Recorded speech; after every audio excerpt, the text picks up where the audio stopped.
तपाईँ यस्तो बाटोमा हिँड्दै हुनुहुन्छ जहाँ चारैतिर साकुराले भरिएको छ, हावासँगै फुलहरू झर्दैछन् अनि पुरै ठाउँ म्याजिकल होल जस्तो देखिन्छ। यो कुनै सपना होइन, यो हो जापानको एकदमै फेमस ठाउँ।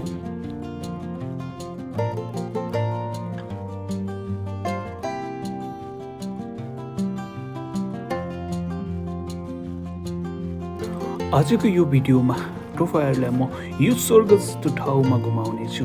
सो भिडियो अन्त्यसम्म हेर्न नबिर्सिनुहोला।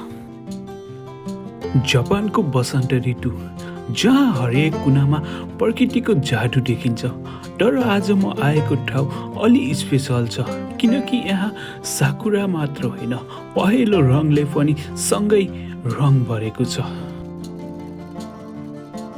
टोकियो एरियाबाट सजिलै आउन सकिने यो ठाउँ साइटामामा पर्छ।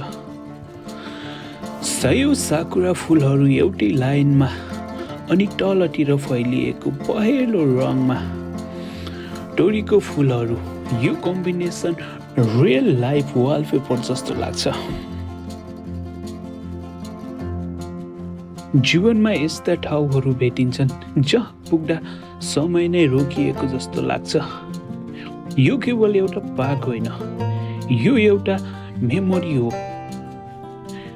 आजको जर्नी सायद सकियो, तर यहाँ बिताएका हरेक मोमेन्टहरू सधैँ मनमा बसिरहनेछ। यदि तपाईँहरू पनि यस्तो म्याजिक फिल गर्न चाहनुहुन्छ भने एकपटक यो ठाउँमा अवश्य जानुहोला।